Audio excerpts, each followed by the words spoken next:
북한의 잇단 도발과 제7차 핵실험 움직임을 둘러싸고 한반도 긴장감이 높아지고 있습니다. 이런 가운데 정치권은 연일 안보 공방을 이어가고 있는데요. 오늘의 정치권 이슈 두 분과 함께 얘기 나누겠습니다. 김정재 국민의힘 의원, 백혜련 더불어민주당 의원 나와 계십니다. 두 분 안녕하십니까? 네, 반갑습니다. 네. 국정감사 때문에 요즘 많이 바쁘실 텐데 이렇게 또 나와주셔가지고 감사드립니다. 네. 주말 사이에 지금 북한의 잇단 도발이 또 정치권의 이슈가 돼가지고요. 이 얘기를 해보도록 하겠습니다. 보름 사이에 7차례 미사일 도발을 했더라고요, 북한이요. 네. 예. 그리고 이와 관련한 사진을 공개하고요. 이게 전술핵 운용 부대 훈련이었다는 것이 드러났습니다. 김정은 국무위원장 적들과 대화할 필요성도 없다 이렇게 얘기하기까지 했는데 먼저 김정재 의원님, 네. 이런 북한의 행보 좀 어떤 의도가 있다고 보세요? 저는 이번 북한 미사일 도발은 15일 동안 7차례 했지 않습니까?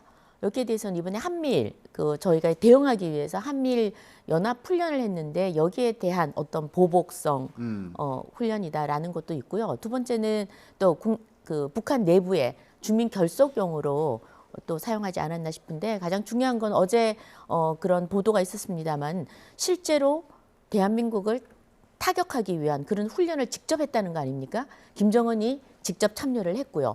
그리고 대상도 아주 구체적으로 그 대한민국의 비행장이라든지 아니면은 뭐 계령도 부대를 모형화한 그런 것들을 직접 타격 연습을 했다고 합니다. 그리고 또 얼마 전에 이렇게 이제 핵을 선제 타격을 하는 것을 법제화까지 했습니다. 그러니까 이제는 핵무기는 핵 국가는 아주 기정사실화된 것이고 우리가 훈련을 통해서 언제든지 우리 대한민국 공격할 수 있다 이런 걸 아주 대외적으로 과시하는 것 같습니다. 그래서 지금 이 부분에 대해서 우리가 지금 단순히 이제는 북한의 위협이 그냥 머나먼 상상 속에 있는 것이 아니라 이제 굉장히 현실화됐다. 그래서 지금 저희가 여기에 대해서는 지금 현재 이게 뭐 친일 국방 이상한 뭐 말을 만들 시간이 없고 여기 어떻게 대응할 것인가를 여야가 지금 머리를 맞대고 진지하게 고민해야 될 시간이 온 것 같습니다. 예. 한미 연합훈련에 대한 반발이다. 그리고 주민 결속, 또 대외적인 과시 의도가 있는 것으로 보인다 이렇게 말씀해 주셨는데 백 의원님 어떻게 보셨습니까? 저도 북한의 이번에 행보에 대해서는 거의 김정재 의원과 동일한 의견입니다. 일단 직접적으로는 한미일 연합 훈련에 대한 반발일 것이고요. 크게 본다면 진짜 내부 결속용 그게 크다고 봐요. 사실은 뭐 윤석열 정부도 마찬가지지만 김정은도 정권을 잡고 나서 실제로 뭔가 주민들한테 보여준 게 없거든요. 경제 사정도 굉장히 어려워졌고 실제로 나아진 게 없습니다. 그리고 어제 10일이 노동당 창건 77주년이에요. 그래서 김정은 정권 입장에서도 주민들에게 뭔가 보여줄 것이 필요했고 그것을 바로 이런 핵무력 시 이것으로 잡은 것으로 보입니다. 그런데 실제로 그것들이 주민들에게는 지금 통제된 사이이기 때문에 먹히겠지만 실제로는 국제사회에서는 그렇게 큰 영향은 없을 거라고 보입니다. 네. 그런데 이게 또 7차 핵실험 가능성까지 언급되면서 긴장감이 높아지는 측면도 있는데 국민의힘에서는 정진석 비상대책위원장이 그렇게 얘기했어요. 만약에 북한이 7차 핵실험을 강행한다면 9.19 남북 군사합의 파기 선언을 해야 된다 이렇게 얘기하기도 했고요. 그리고 권영세 통일부 장관 같은 경우에는 최악의 상황에선 여러 옵션을 모두 검토할 필요가 있다. 그래서 이게 9.19 군사합의 파기 가능성으로 또 그렇게 해석이 되기도 한 상황인데 좀 가능성 어떻게 보세요? 실제로 9.19 군사합의는 실제로는 파기된 거나 마찬가지입니다. 그러니까 이게 가장 핵심적인 내용은 서로가 군사적인 무력 도발을 하지 않는 것라고 하는 것 아닙니까? 그러니까 어떤 행동도 하지 않는 것. 그런데 이미 지난번에 남북 협력 사무소 거기도 이미 폭파한 적이 있고요. 이미 폭파했고요. 그다음 그 이후에도 계속 지속적인 도발을 아주 과감하게 지금 북한이 하고 있습니다. 그러니까 지금 그리고 가장 중요한 건 9.19 군사 합의를 하고 난 다음에 이틀 뒤에 김정은이 트럼프에게 얘기를 했습니다. 야, 우리 문재인 빼고 합시다. 제가 좀 좋은 제스처를 취했더니 자꾸 뭔가 새로운 걸 하려고 합니다. 그러니 문재인 대통령은 빼고 우리 직접 거래합시다라는 것이 밝혀졌습니다. 그러니까 이 9.19 군사 합의는 그야말로 거짓말 쇼에 불과했다는 거죠. 그래서 이제는 정신을 좀 차려야 될 것 같습니다. 대한민국도. 그리고 그 북한에 대해서는 어떤 이런 지금 이 핵무기를 고도화시키는 이 과정을 사실은 우리가 방조를 했거든요. 이제 아시다시피 북한 핵무기가 지난 20년 동안 서서히 진행된 겁니다. 갑자기 진행된 게 아니에요. DJ 정부 때는 핵 개발, 핵 개발할 능력도 없다고 단언을 했습니다. 그래서 노무현 대통령 시절에는 쌀도 퍼주고 비료도 퍼주고요. 그리고 뭐 심지어는 달러까지 지원해주는 그런 일들도 있었습니다. 그 문재인 정부 때는 북한이 우리는 핵 개발 안 할 거라는 약간의 제스처를 취하니까 그걸 그냥 덥석 믿고 계속해서 5년 내내 북한은 비핵화할 것이다라고 믿은 겁니다. 그 동안 북한은 정말 아주 지속적으로 핵 개발을 고도화시키고 지금의 북한을 만들어 온 것입니다. 그러니까 지금 윤석열 정부는 어찌됐든 우리가 해야 될 일은 분명히 여기에 대해서 한미일 공조고 여기에 대해서 지속적으로 같은 메시지를 북한에 던져줘야 된다는 생각이 들고요. 그 첫 번째로 이런 식으로 도발을 계속할 경우에는 9.19 군사합의 저는 파기를 해야 된다고 봅니다. 이미 파기됐다고 실질적인 파기됐다고 보고 있고요. 예. 그러면 우리 정부에서 어떤 식으로 대응을 하게 되는 겁니까? 만약에 이 군사 합의가 파기됐다 이렇게 선언을 하게 되면 우리는 일단 그러니까 소위 말하면 대외적으로 뭐 우리가 서로 우호적인 관계다 남북이 그런 쇼는 더 이상 할 필요 없다는 거죠. 할 필요는 없고 저희가 해야 될 거는 하나뿐입니다. 지금 대한민국이 핵 보유를 할 수도 없습니다. 그렇다고 해서 지금 현재 그 SL 비행 같은 걸 탐지할 능력이 있는 것도 아니고요. 그리고 위성 정찰을 할 수 있는 또 없는 입장입니다. 그래서 결국은 미국과 일본과 공조해서 계속해서 군사 협력을 계속 할 수밖에 없는데 이게 굉장히 지속적이고 이제 좀 치밀하게 돼야 된다. 그리고 여기에 대해서 대한민국 국민들이 좀 여야 없이 다 같은 방향으로 좀 나갔으면 좋겠다. 그런 생각을 하죠. 예. 예. 지금 김 의원님 말씀도 그렇고요. 국민의힘 주장을 이렇게 쭉 보면 지금처럼 북한이 이렇게 공세를 펴는 거는 도발을 이어가는 거는 결국 문재인 정부 굴종 외교의 결과다. 이게 지금 국민의힘의 주장이잖아요. 예, 이 부분에 대해서 어떻게 보세요? 그러니까 뭐 기승전 문재인 정부예요. 그러니까 모든 문제가 나왔을 때 문재인 정부인데 이런 안보라는 문제를 가지고도 문재인 정부 탓을 하면 안 되죠. 지금 윤석열 대통령이 담대한 구상 얘기하는 게 언제입니까? 그런데 단 하나의 성과도 없고 어떤 움직임도 없습니다. 사실 진짜 이게 북한과의 이런 긴장 관계가 고조돼서 피해를 입는 것은 우리 나라가 남한이 한마디로 제일 큰 피해를 입을 수밖에 없는 거 아닙니까?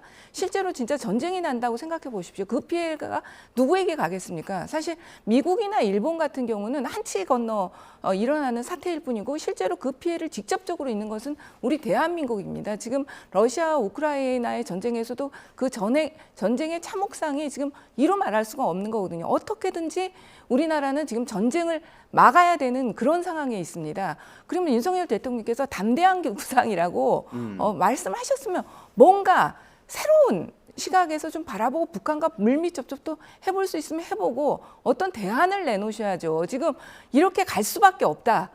계속 첨예하게 될 수밖에 없고 우리는 그냥 한미일 간에 하면서 그냥 한마디로 전쟁이 나도 어쩔 수 없다는 것과 다름없거든요. 그렇게 해서는 안 된다고 봅니다. 이 정부는 책임을 지고 예. 지금의 이 긴장 관계를 조금이라도 완화시킬 수 있는 어떤 타개책을 생각해내야 되는 거죠. 담대한 구상 말씀을 하셨는데 담대한 구상 같은 경우 이제 북한의 비핵화 단계에 따라서 식량 공급한다든지 경제 협력을 확대해 나가겠다 이런 구상인 거잖아요. 근데 북한 측에서는 이거를 받지 않겠다는 입장이고 진전이 없다 이 부분 지적을 해주셨어요. 그렇죠. 담대한 구상의 전제 조건은 비핵화의 의지가 있을 때입니다. 근데 지금 김정은은 명시적으로 분명히 얘기했지 않습니까? 핵 개발 계속 할 것이다. 양보는 없다. 라고 분명히 밝힌 상태입니다. 자, 그런데 지난 그 문재인 정권 굴종 외교에 지금 저희가 청구서, 성적표를 지금 받는 겁니다. 핵 미사일 그 도발이 57차례나 있었습니다. 그리고 5년 내내 뭐 했습니까? 평화쇼 했지 않습니까? 그리고 김정은 같은 경우에는 정말 삶은 소대가리라든지 뭐 대통령에서 우리 문재인 대통령을 무시, 멸시, 경멸하는 말, 대한민국을 위해서 뭐 어떤 말도 정말 험악한 말들 막 쏟아냈어도 저희는 계속해서 평화쇼만 했습니다. 그리고 또 문재인 정권 유지할 때 지지율의 상당수가 그 평화라는 단어에 국민들이 박수를 보낸 것도 사실이고요. 그런데 그동안 계속 핵무기를 고도로 개발한 겁니다. 그 결과가 성적표 이제 나타나는 거고요. 지금 이제 김정은은 준비가 다 됐다는 겁니다. 이번 그 도발을 쭉 보시면 아시겠지만 우리는 언제든지 타격할 수 있고 어디서든지 타격할 수 있고 이런 걸 확실하게 지금 대내외적으로 선포를 하는 거거든요. 그럼 여기서 저희가 무엇을 해야 되겠습니까? 지금 우리를 도발하는 것은 일본도 아니고 미국도 아니고 북한입니다. 근데 지금 저 이재명 그 대표께서는 반일을 얘기하고 있어요. 이 와중에 지금 이슈를 전환하기 위해서 반일 얘기하고 있는데 저희가 분명한 것은 지금 북한이 우리에게 도발을 하는 겁니다. 그래서 북한을 어떻게 대응할 것인가인데 저는 답은 뭐 기승전이 아니라 기승전 결국은 한미일 저희가 협력뿐이다라는 거고요. 그리고 이걸 지속적으로 보여줘야 된다는 거죠. 예. 그리고 지금 아시다시피 사실 군사력 비교를 하게 되면은 그 북중러 전쟁이 만약 터졌다 그러면 북한을 누가 가서 돕겠습니까? 중국과 러시아입니다. 우리가 전쟁이 나면 누가 돕겠습니까? 중국이 우리를 돕겠습니까? 아닙니다. 결국은 미국과 일본이 도울 수밖에 없습니다. 이게 다른 것 때문이 아니라 자국의 이익 때문입니다. 결국 지금 전 세계가 그 냉전 이후에 굉장히 권위주의 독재 체제, 그 독재 체제와 지금 자유민주 우방 간에 지금 대결 양상을 띠고 있고요.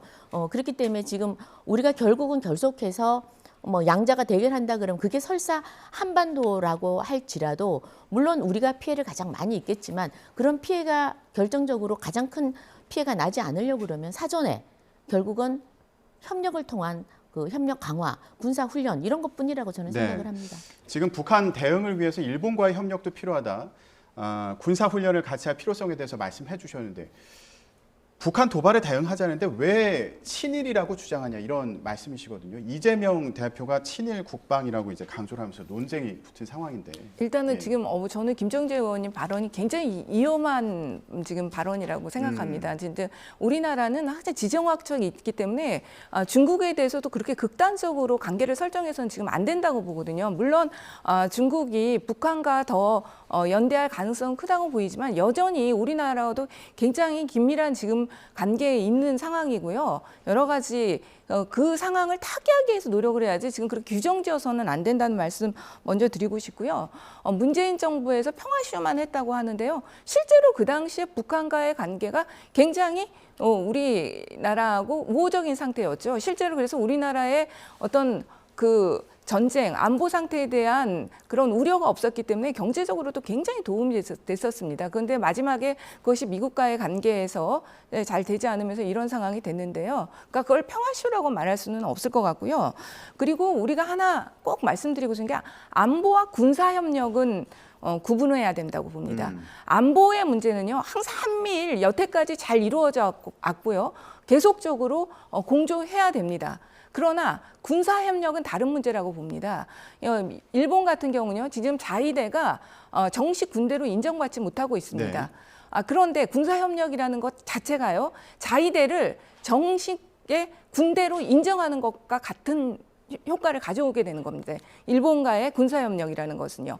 그래서 일본과의 군사협력이라는 것은 정말 일본 내로도 보면 헌법을 개정해야 되는 문제가 있는 것이고요. 굉장히 그것은 신중해야 된다. 우리가 그렇게 보이는 문제라고 봅니다. 그리고 지금 실제로 일본이 보이는 게 과거사에 대한 반성을 전혀 하고 있지 않아요. 그런 상황에서 우리가 덜컥 군사협력을 강화한다? 이것은 저는 지금 맞는 상태는 아니라고 생각합니다. 예. 그런데 국민의힘에서는 이거 한미일 3국이 연합훈련하는 거 문재인 정부가 원조다 이렇게 주장하고 있는 상황인 거 아니에요? 원조가 아니라 사실 그렇죠. 2017년 7월에 그때 ICBM을 발사했습니다. 그래서 그 당시에 그 한미일 정상들이 이 한미일 공조를 정말 이제는 좀 더 강화를 시켜야 된다라고 했었고 3개월 뒤에 10월 달에 각 그 3개국의 장관들이 이 훈련을 하기로 약속을 한 겁니다. 그 계획대로 지금 하고 있는 겁니다. 그래서 이런 훈련을 친일 국방이라고 한다면 이 친일 국방의 원조는 바로 문재인 대통령이 되는 겁니다. 그래서 이런 지금 대한민국 북한 도발에 대해서 대한민국을 한반도를 지키기 위해서 하는 이런 훈련을 반일이라고 한다는 거는 나가도 너무 나갔다. 그리고 거의 뭐 제가 보면서 이재명 대표가 거의 판타지 소설을 쓰는 것 같아요. 이렇게 하는 이유를 좀 더 근본적으로 보면 결국은 본인의 그 사법 리스크를 사법 리스크를 좀 회피하기 위한 하나의 술책이 아닌가 저희는 그렇게 봐지고요. 그다음에 아까 중국 말씀하셨는데요. 중국은 우리 의원님 말씀에 저는 동의를 하는 것이 경제적이나 다른 면에서 보면은 끊임없이 저희가 같이 함께 공조를 해야 될 그런 나라입니다. 그러나 제가 말하는 건 전쟁이 났을 때입니다. 유사시에 저희가 계속 보지 않았습니까? 중국이 평상시에는 저희하고 어떤 친밀한 관계를 유지하려고 하다가 사드 배치할 때 보면은 바로 저희 경제 제재 가하고 완전히 돌아섭니다. 그래서 군사적인 문제나 전쟁의 문제로 가면은 결국은 양자가 갈라질 수밖에 없다. 그런 생각을 합니다. 지금 그 친일 논쟁이 나올 수 있는 근거가 뭐냐면은 실제로 우리나라 안보 정책을 지금 책임지고 있는 김태호 국가안보실 1차장이요. 김태호 국가안보실 1차장이 박근혜 정부 당시에 지소미아 한일 군사정보 보호협정을 밀시 협의해가지고 굉장히 문제가 됐었습니다. 그리고 김태호 1차장 같은 경우는 제가 알기로 한반도 유사시 일본 자위대 개입을 주장하는 그런 논문도 썼다고 알고 있어요. 그리고 사실 윤석열 대통령이 그 후보 시절에도 그 자위대 한국에 들어올 수 있다는 그런 취지의 발언을 해서 굉장한 논란이 된 상황 아닙니까? 근데 이런 상황에서 지금 독도 바로 인근 해역에서 일본이 그 우길기를 달고 해상훈련하고 이런 상황이라고 한다면 우려가 충분히 될 수 있는 상황이라고 보입니다. 지금 이 친일 논쟁과 관련해서 일단 대통령실에서는 좀 거리를 두는 것으로 보이더라고요. 그래서 일단 실질적인 안보 문제에 대해서 대응하겠다 이런 입장을 밝히고 있는데 대통령실 반응에 대해서는 어떻게 보셨어요? 대통령실에서는 일종의 이게 이제 정쟁화되는 거에 대해서는 좀 거리를 두는 것 같아요. 그러니까 한 발 빼는 것이지만 실제로는 그 안보 아까도 말했지만 이게 안보하고 군사협력을 구분해야 됩니다. 그 안보의 군사협력까지 포함시키는 개념으로 얘기한다고 한다면은 지금 안 되는 상황이라는 거죠. 예, 알겠습니다. 의원님. 우길기를 달고 왔다고 해서 갑자기 일본이 우길기를 달고서 한반도를 점령한다라는 그런 생각까지 몰고 가는 건 완전히 이거는 넌센스죠. 왜냐하면 노무현 정부 때 우길기를 달고 2007년에도 우길기를 달고 자위대가 인천 항까지 들어와서 친선 행사를 한 적이 있습니다. 그럼 일본이 들어올 때 그러면은 태극기를 달고 오겠습니까? 성조기를 달고 오겠습니까? 그러니까 일본이 국기를 그렇게 달고 오는 그런 행사는 그때도 했었는데 그렇다 그러면 노무현 대통령도 그러면은 친일 정부가 되는 겁니까? 그러니까 그건 아니고요. 담은 것을 말하는 것은 아니고요. 그러니까 여태까지 이런 여러 가지 정황, 김태호 차장의 잠깐만요. 그 언행들 여러 가지 것들 그리고 종합했을 때 그렇게 가능성이 보인다는 부분 얘기하는 거죠. 네. 지금 일하고 있는 사람들의 논문이 이러니까 이건 친일이다. 자위대 인정이다. 이거는 전 너무 지나치게 나간 것 같고요. 그다음에 지금 현재 지소미아 같은 경우에도 자 보십시오. 일본 같은 경우는 지금 제가 좀 전에도 말씀드렸다시피 지금 우리 한국은 대한민국은 NPT 조약에 가입이 돼 있기 때문에 저희는 핵을 만들 수가 없습니다. 그리고 지소미아도 정보 교류를 하자는 건데 지금 초계기가요. 소위 그 잠수함을 발견할 수 있는 그런 초계기가 미국 다음에 전 세계적으로 미국 다음에 일본이 많이 가지고 있습니다. 그런데 이런 정보를 저희가 같이 공동 이용할 수밖에 없어요. 그리고 위성 정찰도 미국이나 일본의 정보에 저희가 정말 게임이 안 됩니다. 그래서 미국과 일본은 그런 정보 교류에 있어서도 반드시 함께를 할 수밖에 없고요. 당장 전쟁이 났다 그러더라도 주1 미군이 한국에 오기 위해서는 지금 일본 오키나와 주둔이 기지가 저희한테는 굉장히 중요하죠. 그리고 유엔사 지금 7개 기지가 다 일본에 있습니다. 그러니까 전쟁이 일어나면은 그러니까 일본이 지금 병참 기지 역할을 하는 겁니다. 예. 그래서 일본이라는 것을 우리가 일제 감정기 1910년도로 돌아가서 해석하는 건 잘못됐다고 보고요. 일본하고 미국을 보십시오. 일본하고 미국은 진주만 공격을 했던 일본 그리고 핵폭탄을 투하했던 미국 그런데도 둘이가 지금 협조를 하고 있지 않습니까? 그래서 지금 외교에 있어서는 특히 국방에 안보에 있어서는 결국은 국익뿐이다. 국익뿐 예. 그런 현실 인식이 중요하고요. 지금 일본의 그런 군사적인 협력의 필요성에 대해서 이제 말씀을 해주셨는데 민주당에서는 이게 이러다가 군사동맹 사이에서 우리나라가 전초 기지가 되는 거 아니야 이런 부분을 지적하기도 하고 또 한미일 연합훈련이 이렇게 동해상에서 우리나라와 가까이에서 이루어진 거는 전례가 없었다 이런 부분을 지적하기도 하고요.